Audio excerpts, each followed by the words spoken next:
ربي بالمصطفى بلغ مقاصدنا واغفر لنا ما مضى يا واسع الكرم. Bismillahirrahmanirrahim. Assalamualaikum warahmatullahi wabarakatuh. Alhamdulillah. Wassalatu wassalamu ala rasulillah Muhammad ibn Abdillah wa alihi wa sahbihi wa man tabi'ahu wa nasarahu wa wala amma ba'du. Para jamaah sekalian yang dirahmati Allah Subhanahu wa taala, baru saja kita melaksanakan salat zuhur berjamaah.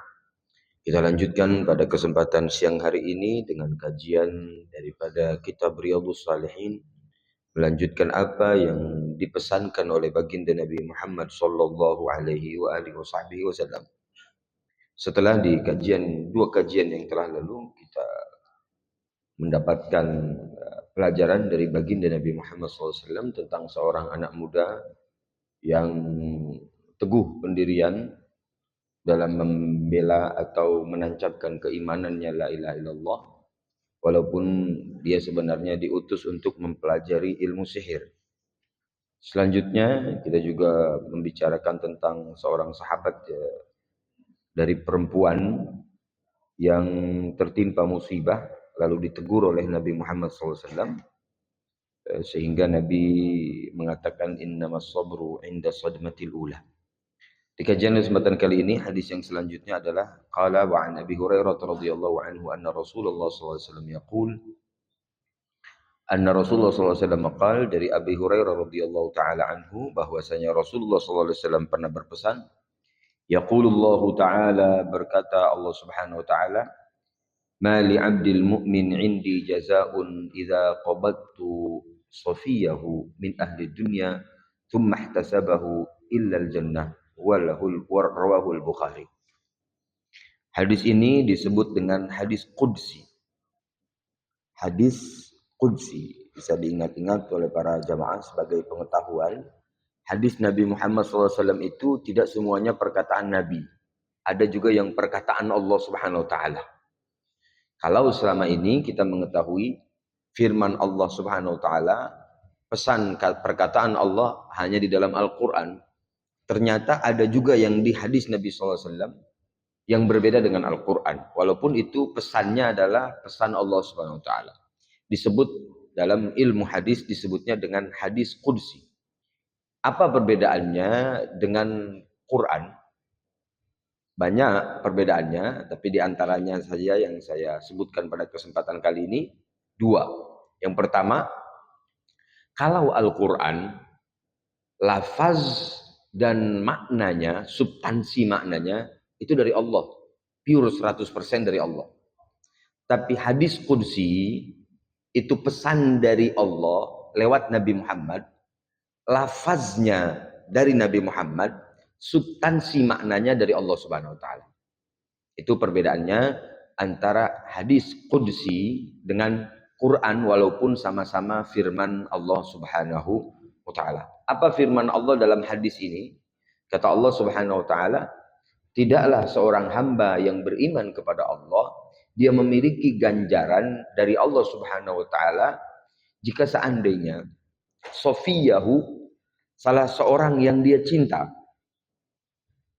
dicabut nyawanya, kemudian dalam kondisi itu dia bersabar menerima keputusan Allah, kecuali orang itu akan mendapatkan ganjaran surga Allah Subhanahu wa taala.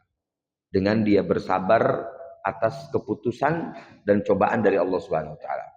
Hadirin yang dirahmati Allah, mungkin di antara kita tidak akan lepas yang namanya dengan kesedihan ketika kekasih kita meninggalkan kita, baik kekasih kita itu anak kita, teman kita, istri kita, ataupun yang perempuan suami kita, orang tua kita, paman kita, kolega kita, teman karib kita.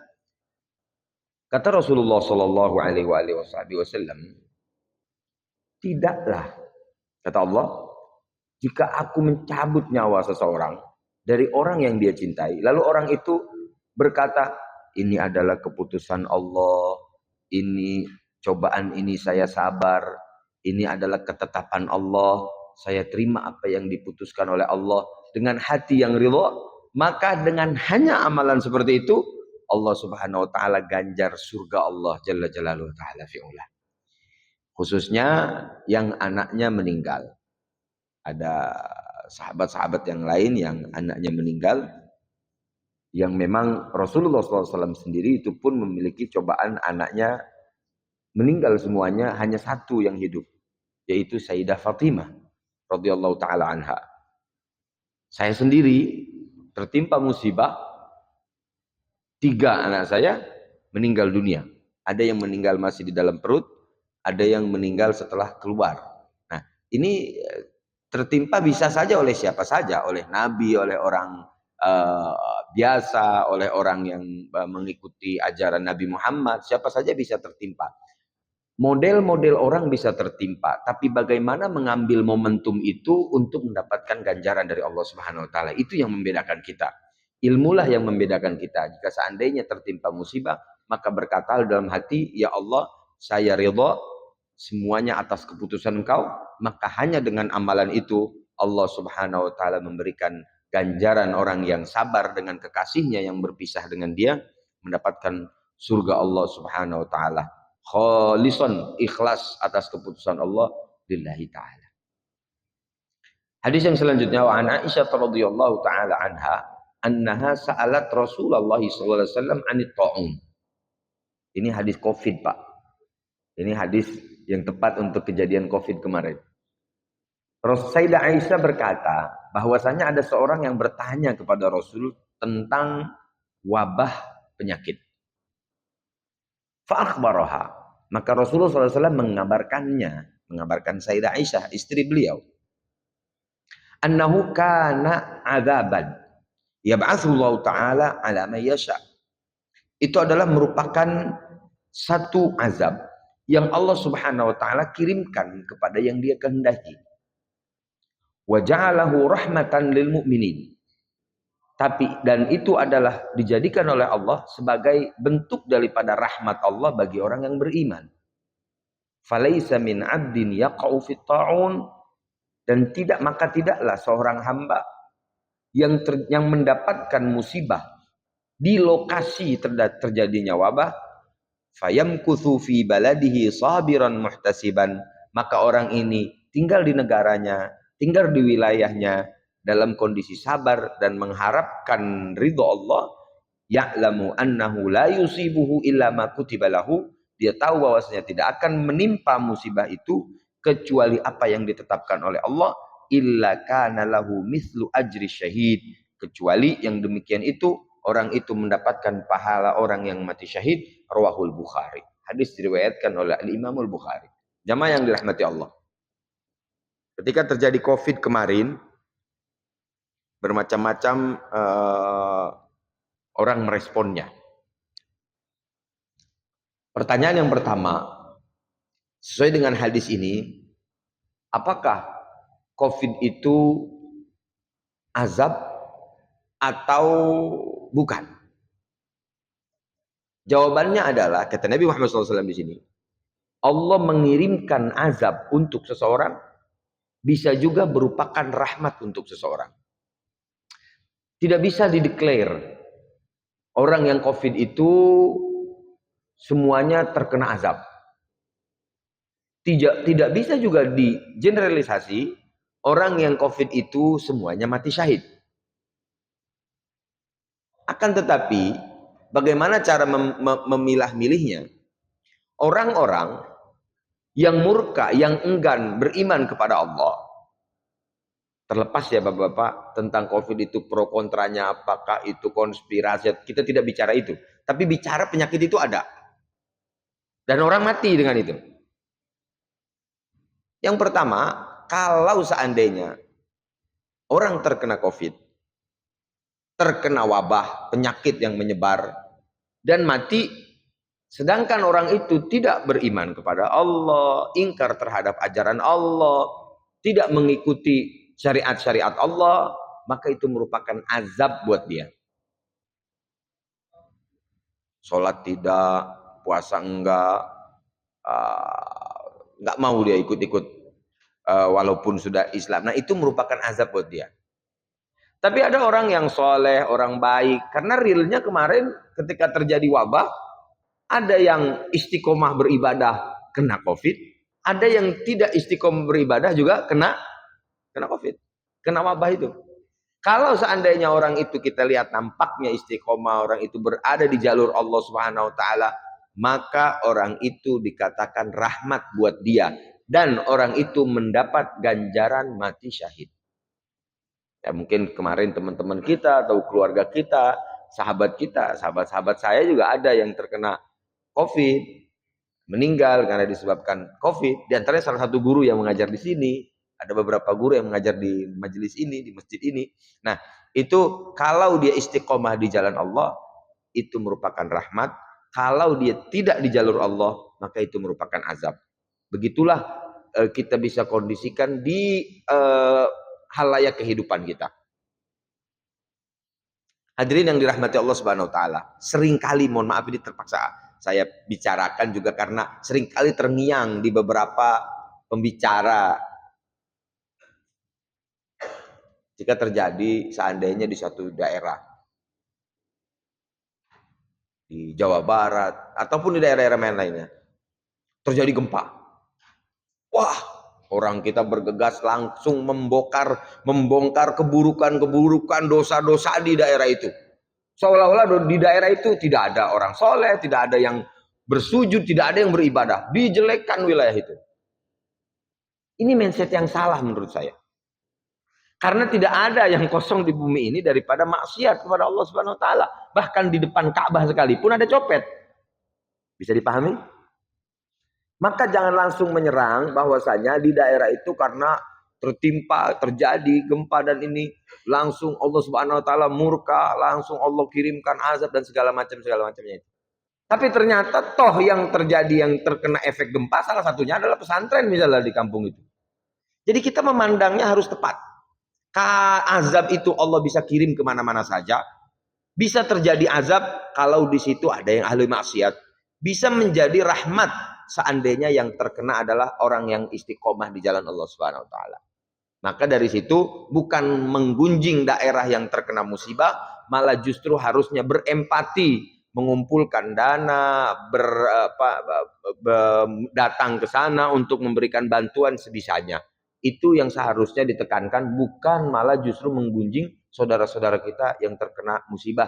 Toh barangkali yang digunjing itu mereka adalah orang-orang yang istiqomah di jalan Allah Subhanahu wa taala.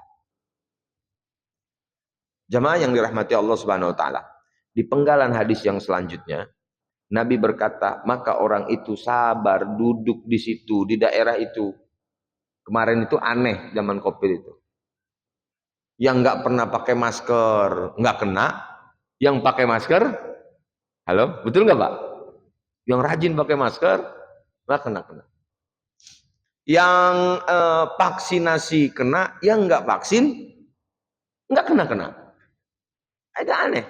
Allah punya kuasa. Allah punya kuasa. Ada yang nggak percaya nggak kena. Yang percaya kena. Maaf, ada ODGJ di pinggir jalan, apa jadi makan, nggak pernah pakai masker, nggak pernah cuci tangan, nggak COVID. Yang di rumah diem aja, kena COVID. Allah Subhanahu wa taala pernah terjadi. Allah itu semua takdir Allah Subhanahu wa taala. Pernah terjadi pada zaman sahabat radhiyallahu taala anhu satu wabah di kota Syam. Kaidahnya yang diatur oleh baginda Nabi Muhammad SAW ketika para sahabat berdebat waktu itu. Ada seorang sahabat ingin masuk ke daerah itu. Kata sahabat yang lain, oh jangan. Di sana sedang ada wabah. Kalau kita masuk sana mati kita. Zaman itu teknologi belum, ilmu kedokteran belum semaju sekarang. Kata sahabat yang lain, kenapa kamu takut? Saya maju menuju takdir Allah, di sini pun saya berada di takdir Allah. Udah dulu tuh perdebatan itu ada. Sampai pun sholat Jumat perdebatan di kalangan ustadz pun ada juga. Ada yang mau sholat Jumat, ada yang nggak mau sholat Jumat. Kalau saya memang tidak sholat Jumat. Ketika terjadi COVID, tidak sholat Jumat dan tidak berinteraksi dengan orang. Ini ada orang salah. enggak sholat Jumat, ngopi setiap malam, kumpul sama temennya. Itu nah itu namanya tidak sinkron antara konsep menjauh, menjaga jarak, menjauh dari orang lain. Sahabat ini berdebat. Maka seorang sahabat berkata, saya pernah mendengar Rasulullah SAW, kalau seandainya terjadi wabah, maka jangan kalian masuk ke situ. Kalau sudah di dalam situ, jangan keluar, kata Rasulullah. Nah, itu ajaran baginda Nabi Muhammad SAW 1400 tahun yang lalu. Maka di sini Nabi berkata, maka orang itu ketika terjadi wabah di satu daerah, dia diam di situ, muhtasiban, mengharap daripada ridha Allah Subhanahu wa taala. Dia yakin tidak akan menimpa penyakit ini kepada saya kecuali berdasarkan kehendak Allah, dan tidaklah Allah mengenakan kepada saya kecuali berdasarkan takdir Allah. Saya sakit berdasarkan takdir Allah, tidak sakit pun berdasarkan takdir Allah. Dia yakin seperti itu dan mengharap ridha Allah Subhanahu wa taala. Nabi Muhammad SAW berkata, kecuali orang itu akan tertulis seperti orang yang mati syahid. Perlu digarisbawahi tentang niatnya. Kalau terjadi wabah, orang itu mati di situ, dalam hatinya, ya Allah, aku ridha dengan keputusanmu apapun yang menimpaku, maka orang itu kalau mati, mati syahid. Yang kedua, ada orang yang ada di situ yakin lillahi ta'ala, kalau kena musibah ini kepada orang itu, maka orang itu yakin dari Allah. Dan kalau nggak kena pun dari Allah. Ternyata orang ini nggak kena penyakit itu. Nah, orang itu mendapatkan pahala syahid juga, walaupun nggak mati dia. Jadi yang kemarin-kemarin terjadi wabah, dia yakin ini Allah yang mengendalikan, maka mendapatkan pahala seperti orang yang mati syahid yang terkena wabah. Yang ketiga, yang kedua udah jelas ya. Yang ketiga, bisa jadi ada orang yang mati wafat karena disebabkan wabah, tapi tidak yakin di dalam hatinya ini kehendak Allah, nggak ada urusannya sama agama, nggak ada urusannya sama Allah, ini wabah murni 100%. Dia walaupun mati ketika itu tidak mendapatkan pahala syahid. Jadi posisinya di mana? Di dalam hatinya. Yang keempat, bisa jadi orang itu di luar daerah yang terjadi wabah, tapi dia berangan-angan, ya Allah, kalau saya ada di sana dan ada wabah, saya bakal sabar, saya bakal yakin itu adalah kehendak Engkau. Nah, orang ini di dalam tempat wabah tidak, terkena wabah tidak, berada di posisi luar, tapi mendapatkan pahala syahid. Karena apa? Tolong diingat-ingat Bapak-bapak yang dirahmati Allah Subhanahu wa taala, niyatul mar'i khairun min amali. Niat kita lebih berharga, lebih bernilai daripada amal kita. Saya ulangi sekali lagi, niat kita lebih berharga daripada amal kita. Contoh, Bapak datang ke masjid ini tadi, sholat. Ada yang niat lillahi ta'ala, ada yang niat, tidur dulu di masjid sambil nunggu jam masuk. Kalau dia niatnya tidur, maka dia tidak akan mendapatkan pahala. Kalau dia niatnya sholat, lalu setelah itu dia tidur, dia akan mendapatkan pahala. Contoh yang kedua, orang yang tidur di masjid itu bisa dua model. Model pertama, ada yang tidur tidak dapat apa-apa, ya tidur aja. Tapi kalau Anda begitu dia masuk ke dalam masjid, saya niat itikaf, di dalam itikaf itu ada sholat, habis itu dia ketiduran atau tidur istirahat, tidurnya itu bernilai pahala. Makanya kualitas amal itu dihitung dari sedalam apa niat itu. Ini menjadi penting. Bapak-bapak bantu orang, bapak-bapak berbuat baik sama orang, bisa jadi berbuat baiknya sama, tapi kualitasnya dihitung dari niatnya. Bapak kondangan 100.000, Bapak kondangan 500.000. Kalau niatnya supaya dia nanti balikin pas saya menikahi anak saya, atau pas saya nikah lagi misalnya gitu, maka Bapak berharap mendapatkan uang balikan 500.000 lagi, itu nggak dapat pahala. Nggak dapat pahala sedekah. Tapi niatnya, saya niat sedekah lillahi ta'ala 500.000 kondangan, 200.000 kondangan, mau dia balikin saya, nggak balikin saya niat sedekah.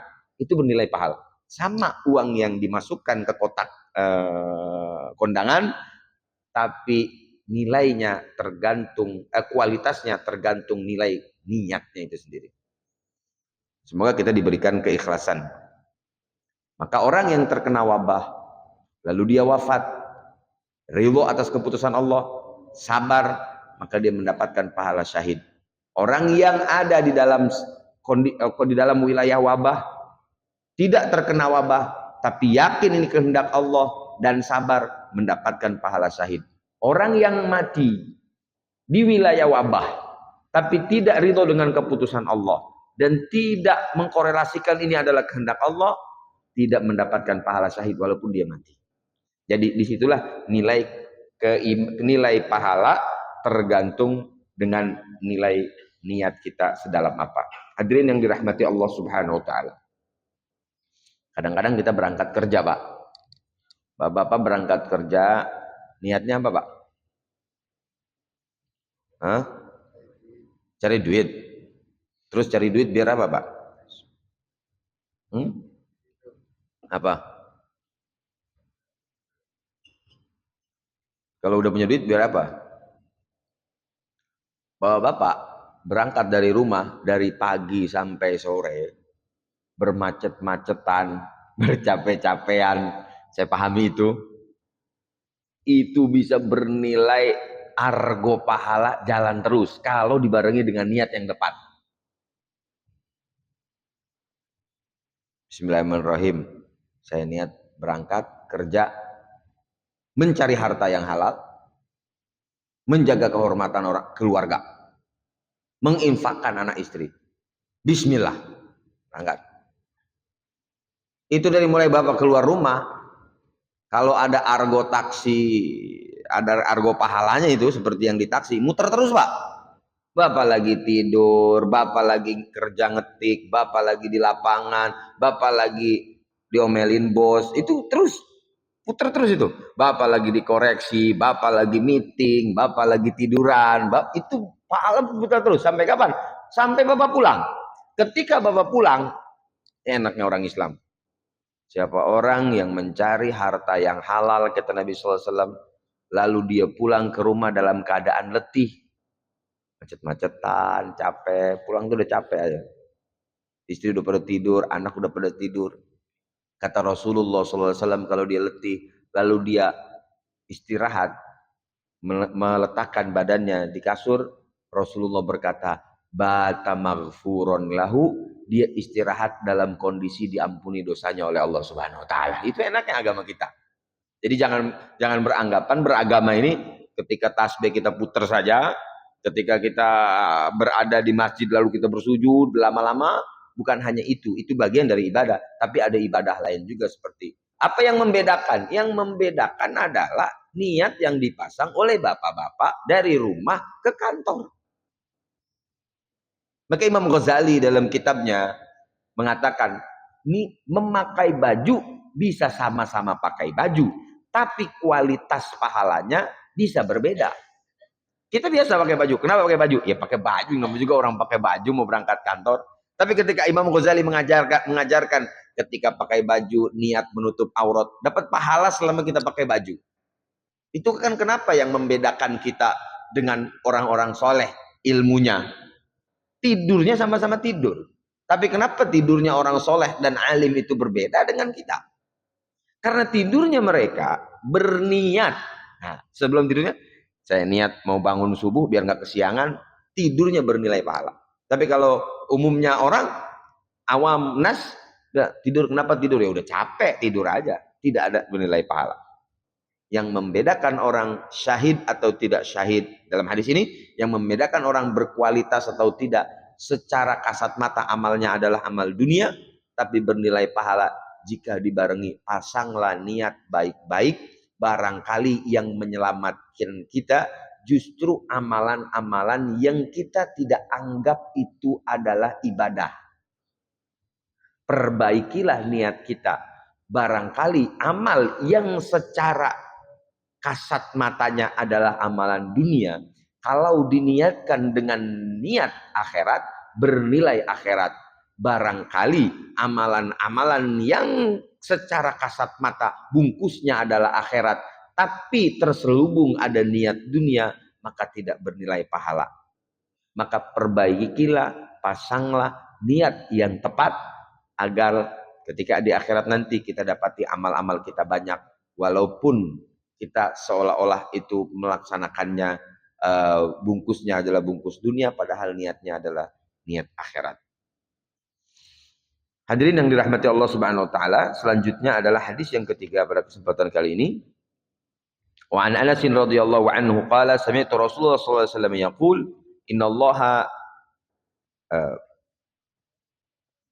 innallaha ta'ala qala idza btalaitu 'abdi bihabibatihi fasabara.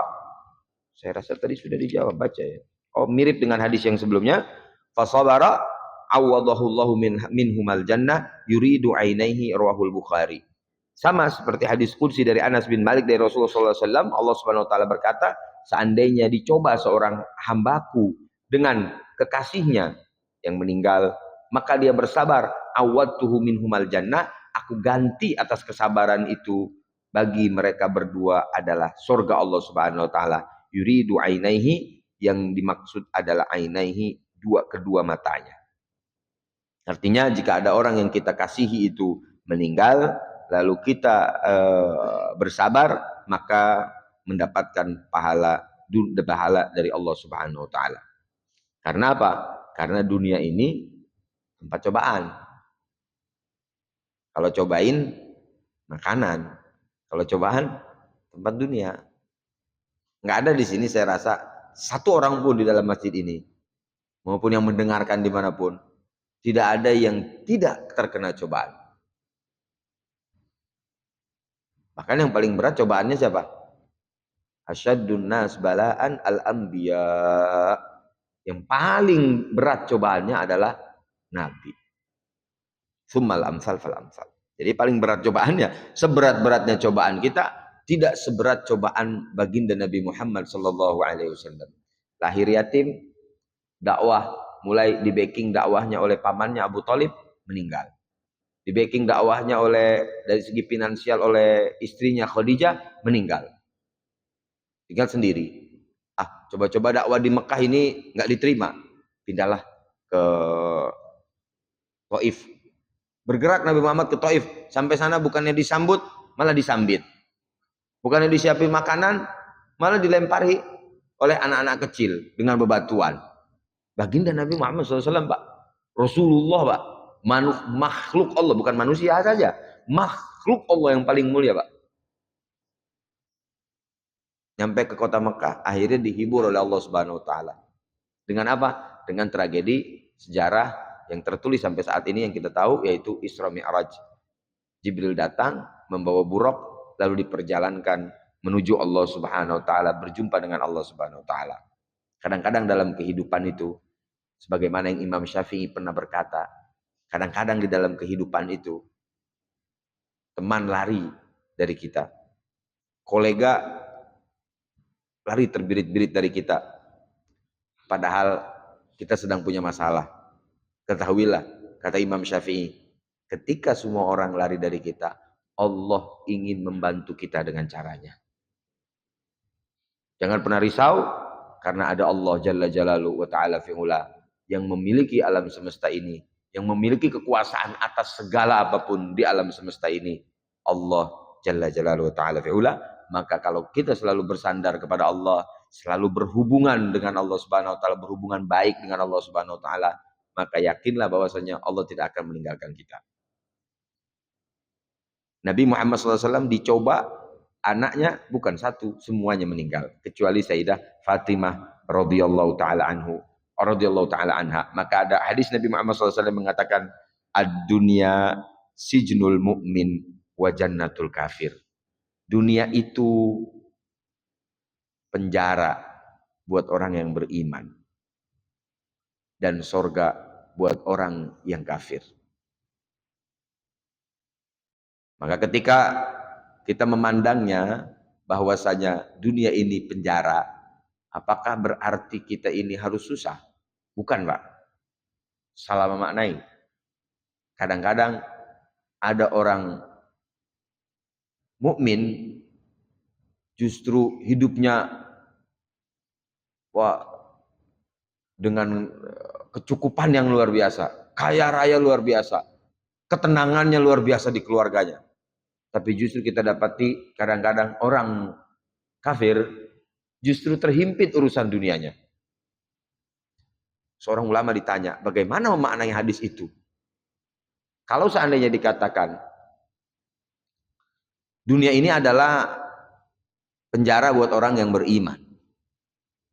Tapi ada orang yang beriman hidupnya luar biasa mewahnya, luar biasa mapannya. Malah justru sebaliknya, wa jannatul kafir, surganya orang kafir. Malah justru ada orang kafir yang dalam keadaan susah, sulit kehidupannya. Dijawab oleh imam ini bahwasanya dunia ini penjara buat yang beriman dibandingkan surga. Karena orang yang beriman itu sekaya-kayanya, semewah-mewahnya, semapan-mapannya hidup di dunia tidak sebanding dengan surga yang berkali-kali dibandingkan kenikmatan dunia. La yusawi janaha ba'udah, tidak setimpal dengan sayap nyamuk. Maka buat orang yang beriman, walaupun dia mapan, itu adalah terhalangnya dia nikmat yang lebih nikmat. Penjara buat dia tidak bisa masuk ke dalam surga sebelum masuk ke dalam akhirat. Surga yang lebih nikmat buat dia. Maka dikatakan itu adalah merupakan penjara juga buat dia. Wa jannatul kafir, dan juga surga buat orang kafir. Tapi orang kafir ada yang susah, ada yang belangsak. Daripada neraka lebih enak belangsak di dunia buat orang kafir. Seperti itu gambarannya, jawabannya luar biasa dalam jawaban salah seorang ulama, kalau nggak salah Imam Ibnu Hajar Al-Asqalani rahimahullah taala. Hadis yang terakhir yang kita kaji pada kesempatan kali ini yaitu satu hadis. Ini ada seorang perempuan yang sering kerasukan jin. Seorang perempuan sahabat Nabi yang sering kerasukan jin mengeluh pada Nabi Muhammad SAW.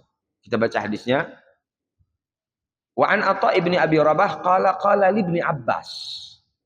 Dari Atha ibni Abi Rabah berkata kepada saya Ibnu Abbas, ala urika imra'atan min ahlil jannah. Kata Ibnu Abbas, mau lihat nggak perempuan ahli surga?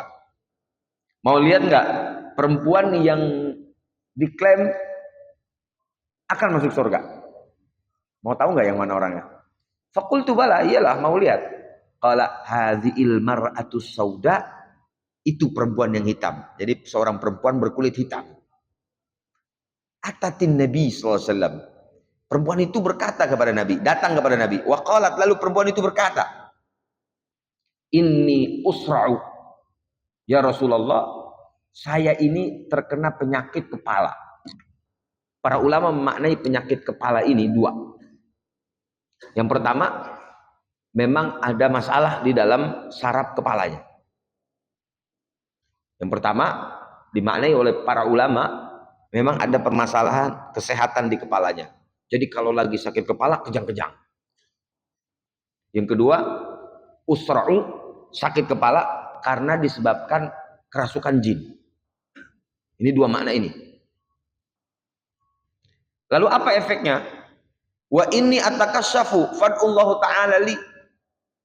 Rasulullah, saya ini selalu saja kalau saya lagi kejang-kejang kepala saya, itu saya terbuka aurat saya. Doakan kepada Allah untuk kesembuhanku ya Rasulullah. Qala, Rasul menjawab. Apa jawaban Rasul? Ketika ada seorang perempuan yang hitam yang selalu saja kejang-kejang kepalanya, ketika sakit kepalanya, ketika kejang-kejang auratnya sampai terbuka. Minta kepada Rasulullah, ya Rasulullah tolong doakan saya. Lalu Rasulullah SAW menjawab, in syi'ti sobarti walakil jannah. Kalau engkau mau, sabar saja, dan kau mendapatkan ganjaran surga. Wa in syi'ti da'autullah ayyu'afiyak. Kalau mau, dikasih pilihan sama Rasul. Atau aku doakan kepada Allah supaya engkau sembuh. Faqalat, maka perempuan itu berkata, asbir, saya bakal sabar ya Rasulullah. Waqalat, lalu perempuan itu berkata, inni atakasyafu fad'ullaha li alla atakasyaf fada'alaha. Ya Rasulullah, nggak apa-apalah saya sabar, tapi saya nggak mau ya Rasulullah aurat saya terbuka. Doakan saya supaya aurat saya tidak terbuka. Tapi kepalanya pusingnya tetap ada, kejang-kejangnya tetap ada. Fada'alaha. Maka Rasulullah mendoakan agar tidak terbuka auratnya ketika lagi kumat penyakitnya datang. Muttafaqun alaih, hadis diriwayatkan oleh Imam Bukhari dan Imam Muslim radhiyallahu taala. Ringkasnya, seorang perempuan datang kepada Nabi Muhammad SAW mengeluh sering kerasukan jin. Kalau kerasukan jin, obatnya diruqyah. Kalau sakit saraf, obatnya adalah ya ke dokter, ke tabib. Lalu berkata Rasulullah Shallallahu Alaihi Wasallam, kamu aku kasih dua pilihan. In aradti, kalau seandainya engkau mau, in syi'ti da'autullaha, kalau mau aku doa kepada Allah Subhanahu Wa Taala. Atau kalau enggak sabar aja. Kalau sabar dapat surga. Kalau enggak ya saya doain. Enggak apa-apa juga, dua pilihan. Lalu kata perempuan itu, ya udah nggak apa-apa ya Rasulullah, saya sabar, tapi jangan sampai aurat saya ini kebuka.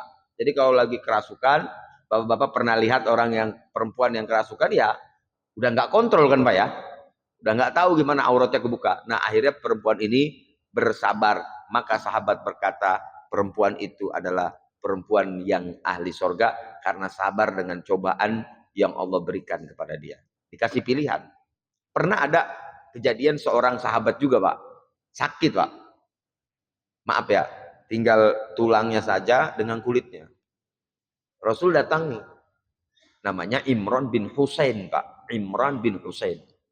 Kata Rasulullah, gimana kondisi? Payah ya Rasul, sakit ini parah. Mau didoakan sembuh atau mau enggak didoakan? Kata sahabat, doain ya Rasul, enggak kuat ini. Saya udah payah di kasur terus nih, udah lama. Ya udah, kata Rasul, didoain Rasul. Selesai doain Rasul, sembuh, sehat. Datang lagi ke Rasul, ya Rasulullah, kenapa ya? Kok malaikat nggak pada datang lagi? Dulu saya waktu sakit itu soal malaikat pada datang, pada salaman sama saya, musafahah. Jadi waktu lagi sakit bisa ngelihat malaikat dan musafahah dengan malaikat.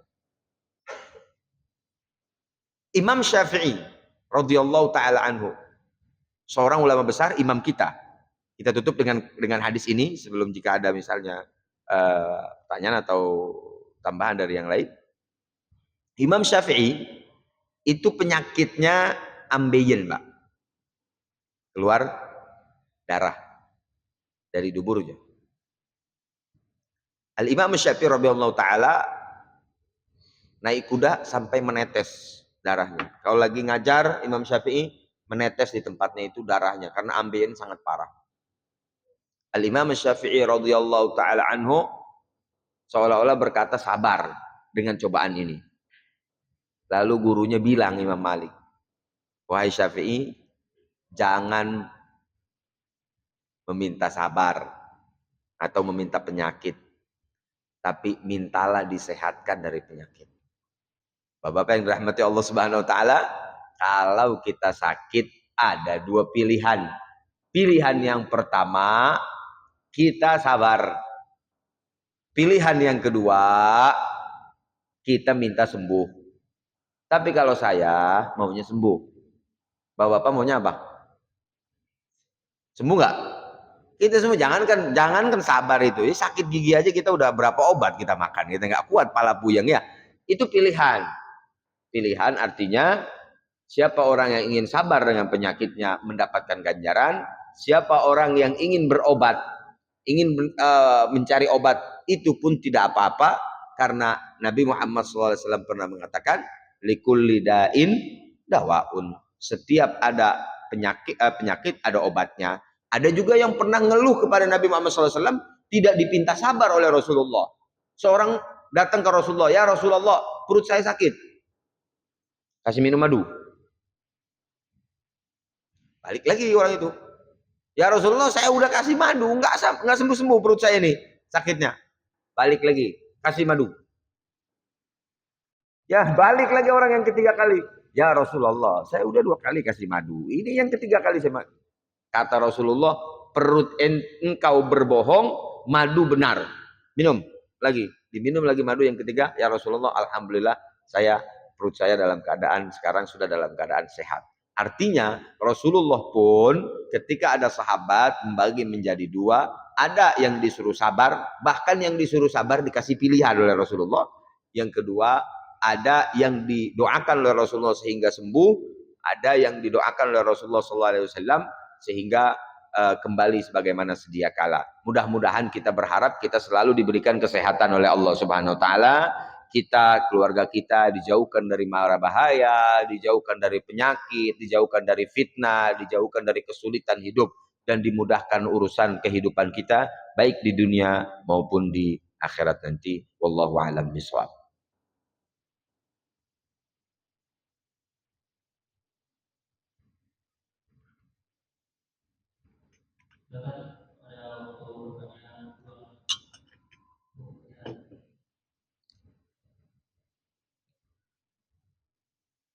Tutup ya. Kita tutup kajian kita pada kesempatan kali ini. Bismillahirrahmanirrahim. Alhamdulillahirabbil alamin. Allahumma ighfir dzunubana wastur uyubana. Ya Allah, jagalah kami dari mara bahaya dan keluarga kami dari mara bahaya dan fitnah, dan berikanlah kemudahan dalam segala urusan-urusan kami ya Allah. Ketika kami bekerja, kami titipkan istri, kami titipkan orang tua, kami titipkan anak keturunan kami kepada Engkau. Jauhkanlah mereka dari mara bahaya dan murka-Mu ya Allah ya Rabbal alamin. Rabbana atina fid dunya hasanah wa fil akhirati hasanah. Ya Rabbi bil Mustafa balligh maqasidana waghfir lana ma madha ya wasi'al karam.